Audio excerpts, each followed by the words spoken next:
So with that, I am going to turn it over to Dr. Hedgepath, and she's going to start taking you through competency-based education elements for the state of Missouri.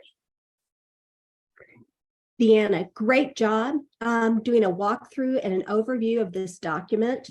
Again, coming from the Aurora Institute, which is one of the leading experts in competency-based learning. And so I just want to shout out to Deanna and really a couple of other districts that are on the Zoom call for being willing to engage in the innovation zone, the system design zone. And so what I know about the work that Deanna and others are doing back in their districts is very much about what you just walked through. Like right now, like one of the key pieces that we're trying to do through GO-CSD and across the state is just help people really understand, educators, parents, students, legislators, just what is competency-based learning. Because as was just discussed, there are lots of misconceptions. But actually, in our state and across the nation, there's a surge. There's an increase of interest and really important work being done to move this kind of an effort forward. So anyway, this opportunity that you're engaging in, we hope that you can maybe go back and replicate and do some similar kinds of conversations back in your districts, or like at Missouri State's perspective, like back in the department. And I want to shout out Missouri State. They're a member of our CNZ. They engage in the learning that we are engaging in with our K-12 participants. And it's just so refreshing that we're actually learning together K through 16. That's really how we change this system. I do have the honor and privilege to be one of the lead facilitators for the Success Ready Student Network at the state level. And I just want to share with you, when we did our meeting yesterday and we asked our system design zones, what do you think? Do we really think this effort is going to take off in Missouri? And we asked them to rate it 5 to 4. Or 5 down to 1, 5 being the highest, 1 being the lowest. And every single district on that call indicated hope, high hope. I indicated a 5 or 4 that they thought this initiative was going to take off. We also talked to legislators frequently, and it's bipartisan support around this effort. And DESE's our partner. They're one of the facilitator team members for our Success Ready Student Network. So that's why this session we're so excited about, and we're so thankful many participants are joining us today. And at the end of the session, Dr. Yankee will share some other opportunities to help build the capacity for you all and that folks that you work with for some future opportunities that we'll be offering. So with that, I want to take us a little bit deeper into that document that you just were in. So keep that up, keep a tab on your computer with that document because we'll be referencing it once again. But I also want to ask you to pull up another tab with an article that I've just shared, and it's from Getting Smart.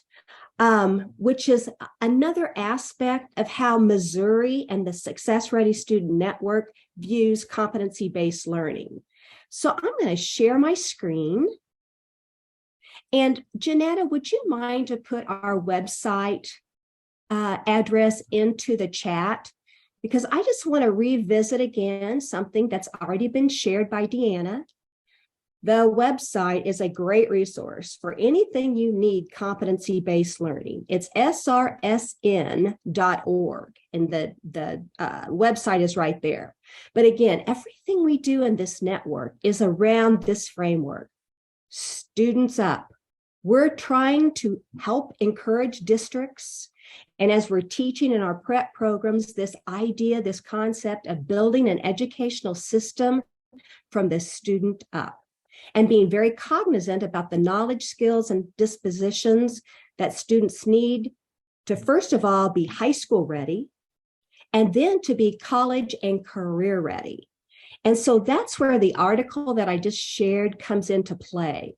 If we're really going to have kids college and career ready, yes, we have to design a competency-based system that has these 7 elements that we just did a walkthrough around. But notice number 8. Missouri has really captured this notion of providing students with personalized, real world learning experiences in and out of the classroom. And we can't do that alone. We have to be thinking out of the box. How do we partner with industry? How do we partner with community and business partners in our communities to really make sure that students of all ages, K through 12, have these real world learning experiences? And I noticed that RAPAC, we've got some representatives from that district on this call. And so they're going to recognize the document that I just put in the chat for you all to take a look at, because they're actually a participant in an initiative, in a network in Kansas City called the Real World Learning Initiative. It's sponsored by Kauffman, but there's several districts, 35, 40 districts on the Missouri and Kansas side that are partnering with industry to rethink, as we were talking about earlier, the Carnegie unit, rethinking how we give kids credit and giving credit for work that's being done outside of the four walls of the school. So this 8th element of competency-based learning, students engaging in real-world learning experiences that support high school, college, career, and workplace readiness. I'd like for you to review that document that I've shared, spend just a little bit of time reviewing it, and then I want you to come back from that review to be able to capture just a couple of ideas that helps you better understand what it means to provide students real-world learning experiences. So skim that document and we'll be back together in just a minute or two. Under the graphic, under the picture, talks about some real life things, what that actually looks like when you have districts and students engaged in real world learning opportunities. So just briefly, as you think about that article, what comes to mind to you? What is real world learning? And RAPEC friends, just be prepared. I may call on one of you to share out kind of what that looks like in your district. So in the chat, my friends, if you would put a couple of words that comes to mind when you think of real world learning and using that article as kind of a prompt for that. Okay, I see a couple of good points in the chat. Christian, you're exactly right. Some great examples of real world learning are in our CTE programs. I think of FFA. You know, I was one of the first girls in FFA, just as a sidebar, but FFA and the projects associated, FBLA and DECA.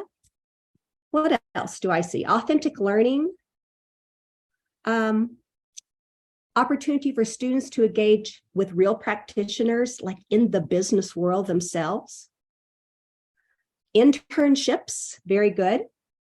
Networking, community partnerships, that application piece. So this article gives you some insight about different places where this work is happening.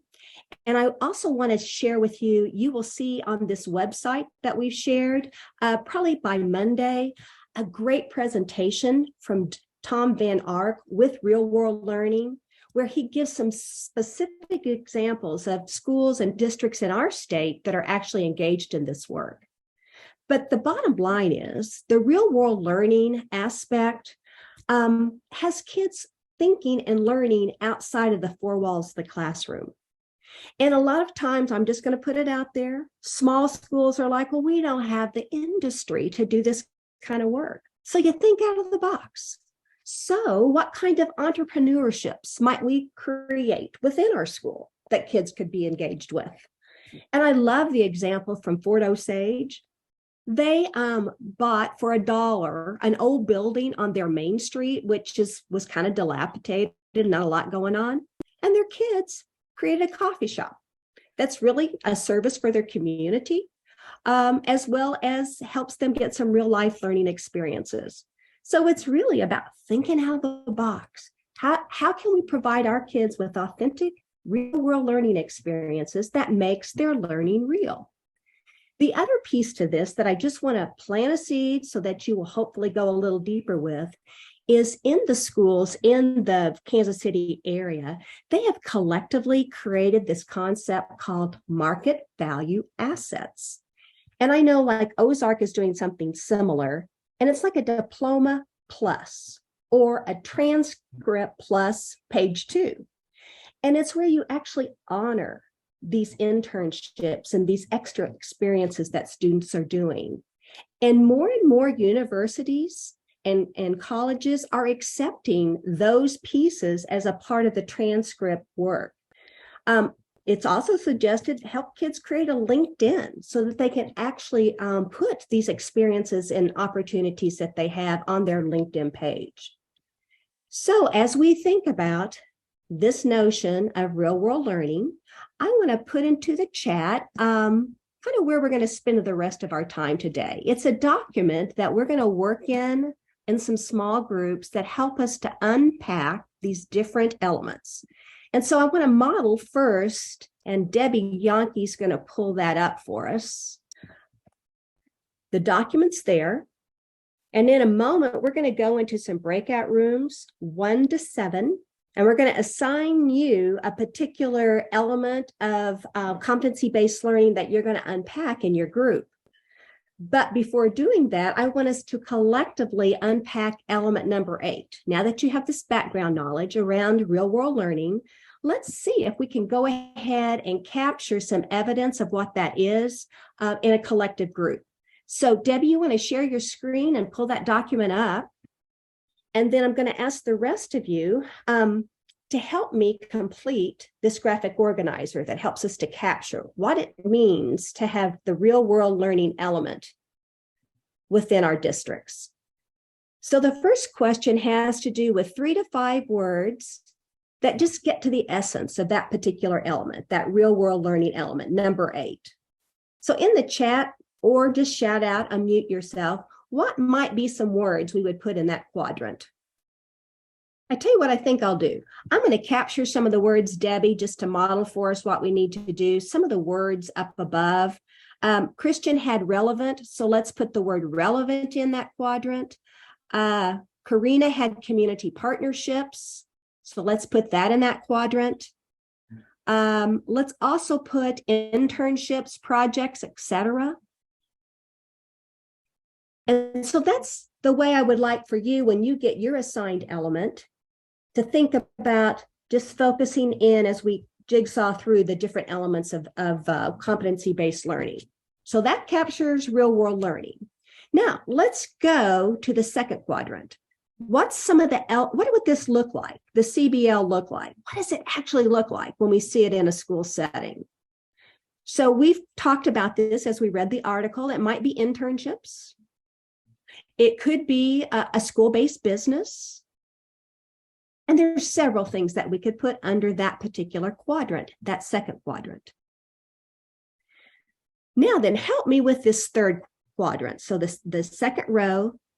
So what's the challenges? Why is it hard for districts and schools to utilize this element, to implement this element? So unmute yourself. Ray Peck, I'd love to hear from you.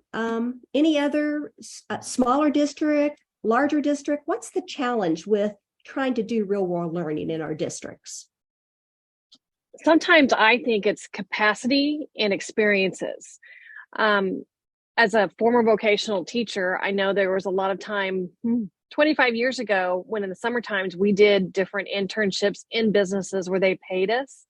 And so we interacted in those positions. And I think sometimes a lot of our amazing teachers have not had that level of work experience or even that knowledge to be able to make that bridge happen.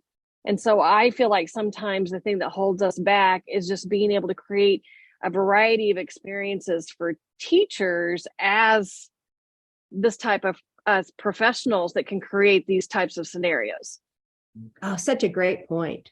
And of course, we've seen those great summer internship programs that teachers have engaged in to help with that. Also, just, you know, when we have collaboration time, having teachers share some of their ideas around that can certainly help that barrier. So I know there's other barriers that we can think about. But it's really important. Like if we're going to be strategic in our work, thinking about the challenges so that we can be thoughtful in addressing those. And then the last quadrant, just as a model, that we need to think about, these elements, all 8 of these are connected. So in order for number 8 to be effective, which of the other elements, other 7 elements of a CBL mindset are important to consider when we think about the real world learning? And if you want to just put that in the chat, looking back at the document that was shared by Deanna, on page 3 is where you find those elements. Where do you see some connections? To do real world learning, number 8, which of the other 7 elements of CBL will be essential? Deanna, thanks for starting the conversation. Talk about number 1. Where's the connection that you see with number 8? Yeah, sure. So with the number 1, with students being empowered to daily to make important decisions, that real world learning, they are, the students are creating and applying knowledge in that real world learning. It's authentic, as we mentioned, and they're making decisions about those learning experiences. Part of the benefit of real world learning opportunities is for students to kind of try on things to see if it fits and if they like it before they, dive full in. So. Thank you. Anybody see another connection with the other 1 to 7? Chris, number 5, talk about that connection. Emily also thought number 5. I think, if students are learning they're active in their learning and they're able to do things that they're interested in. As a parent, I always go back to, my boys would have learned so much more if they could have used geometry through their interests versus geometry in a textbook. I think if they could have done more of that, actively learning it and learning it in a way that they're interested, which goes back to number 8 really easily. Thanks, Chris. All right, so we have modeled for you the work that we would like for you to do in your breakout room. We're going to create 7 breakout rooms, and I've got those set up. In order to do that, you're going to need this Google Doc. And Debbie, if you would back up to slide number 1, it has the directions on what we're going to do in our breakout rooms. So notice the breakout room that you are assigned to. It should have a number. It'll come up in just a minute.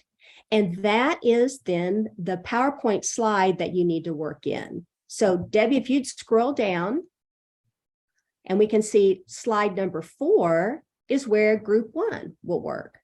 Group 4, group 5. So notice what your particular breakout room is, and then go to that slide deck. Now back to the directions. When you get into your breakout room, say hi to everybody. Let everybody know who you are and the district that you represent. And then work with that CBL unit and complete the graphic organizer just as we did. Be sure to save a little time for the last quadrant, the connections.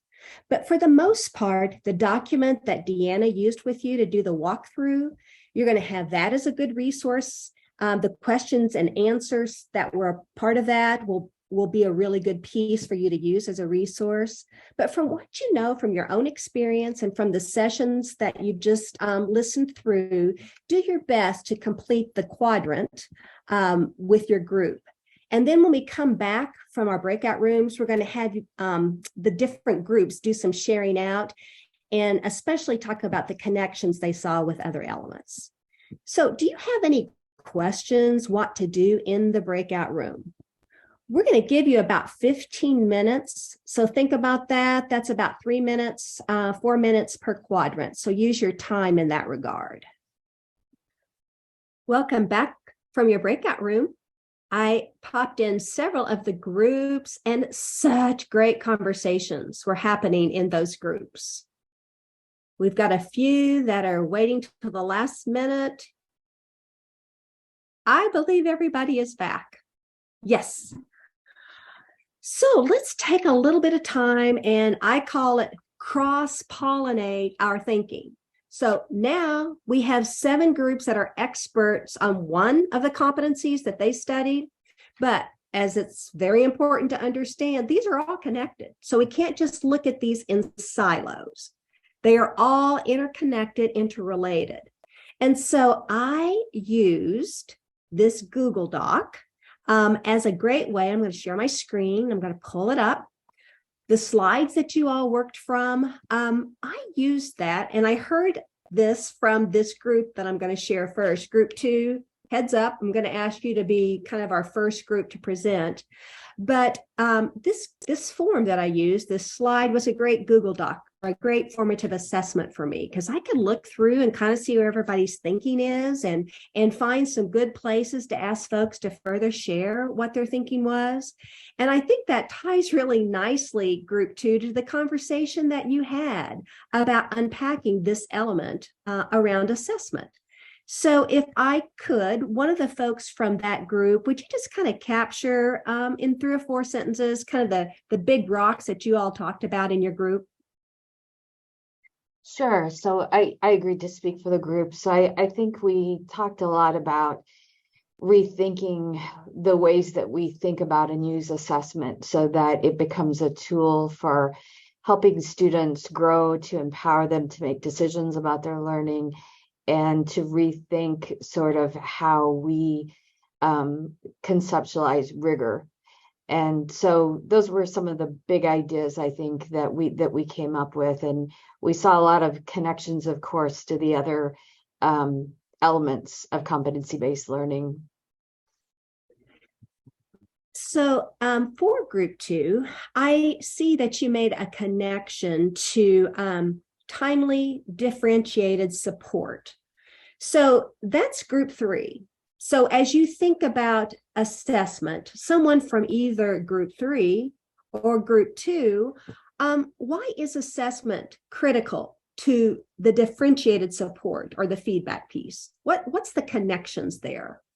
Why is assessment so essential for a competency-based learning system to be effective? Yeah, I think without assessment, you don't know what the needs of any individual student are without having that assessment information.